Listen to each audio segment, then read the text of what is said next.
வணக்கம்.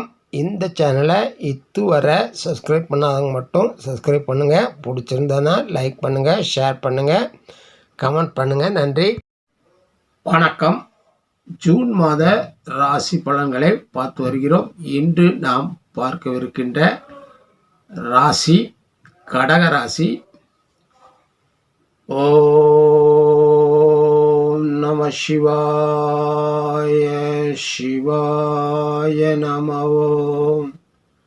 ஓம் நமோ நாராயணாய.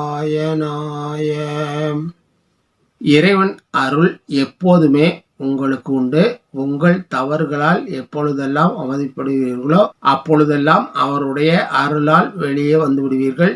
சந்திரனை ராசிநாதனாகவும் புனர்பூசம் 4ஆம் பாதம், பூசம், ஆகில்யம் ஆகிய நட்சத்திரங்களையும் கொண்ட நீங்கள் எப்பொழுதும் அலைபாயும் சிந்தனை உள்ளவர்கள்.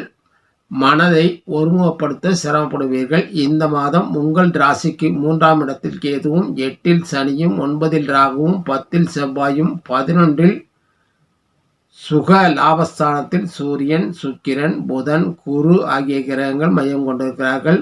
9-6இல் புதனும், 13-6இல் சுக்கிரனும், 26-6இல் புதனும் மீண்டும் இடப்பெயர்ச்சியாக இருக்கிறார்கள். இந்த மாதம் உங்களுக்கு அபரிதமான பொருளாதார வளர்ச்சியை காணவிருக்கிறீர்கள். பழைய கடன்களை அடைக்கவும் சேமிப்பை அதிகப்படுத்தவும் முயற்சிப்பீர்கள். தற்போதைய நிலையில் கிரக சூழல் சாதகமாக இருப்பதால் உங்கள் பொருளாதாரத்தை பலப்படுத்திக் கொள்ளுங்கள். அஷ்டமத்து சனியின் பாதிப்புகள் கூட குறைந்தே காணப்படும். உங்கள் தாய்க்கு மருத்துவ செலவுகள் சந்திக்கிற எல்லாம் பயணம் சார்ந்த செலவுகளை சந்திக்கலாம். வேலையில் இருப்பவர்களுக்கு இது ஏற்றமான மாதமாக இருக்கும். உத்தியோகத்தில் முன்னேற இது உகந்தமான காலம். உங்கள் ஊர் மற்றும் சொந்த இடத்தை விட்டு சென்று உங்கள் ஜீவன தொழில், வேலை போன்றவற்றை செய்தால் லாபம் அதிகரிக்கும்.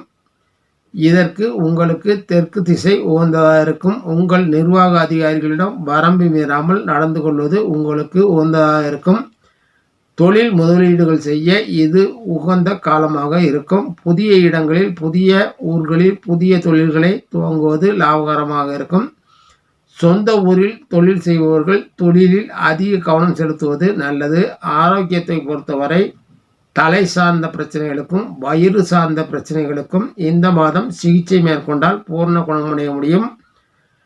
மருத்துவர்களின் பரிந்துரைகளை தொடர்வதன் மூலம் நல்ல ஆரோக்கியம் பெற முடியும். குடும்ப உறுப்பினர்களுக்கு சில ஆரோக்கிய குறைபாடுகள் ஏற்படலாம். குறிப்பாக தாயின் உடல்நிலையில் கவனம் செலுத்த வேண்டும். உயர்கல்வி கற்கும் மாணவர்கள் வாய்ப்பு வந்தால் அரசு நடத்தும் போட்டித் தேர்வுகள் அல்லது நல்ல வேலை கிடைக்கும் என்றால் முயற்சி செய்வது வெற்றி தரும்.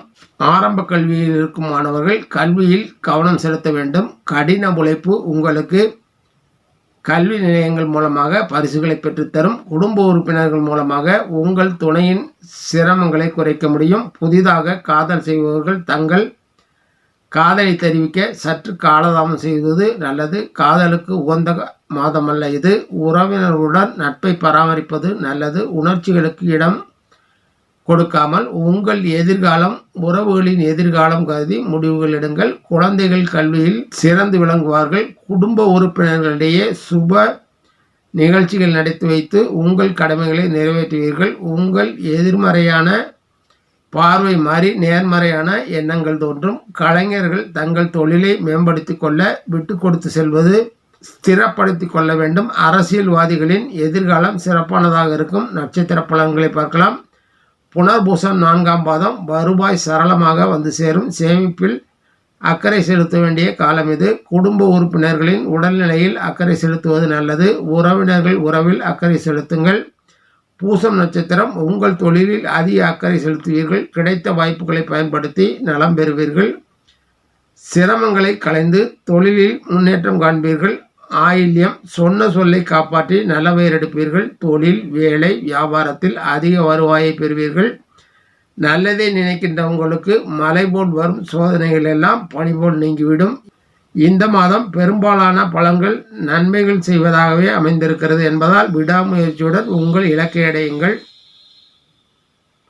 இந்த மாதம் லட்சுமி, பார்வதி, துர்க்கையை வணங்கி அவர்கள் நல்லாசியை பெற்று வளம் பெறுங்கள். நன்றி, வணக்கம். மீண்டும் சந்திப்போம்.